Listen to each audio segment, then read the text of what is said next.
Okay, update on the gate. This was a little bit more of a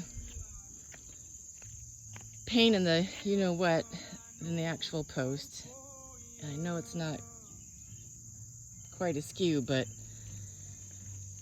it's the way that it had to be for the latch to work.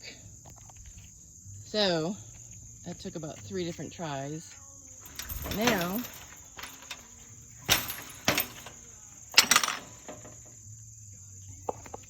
easy. That opens that way. Like that. And then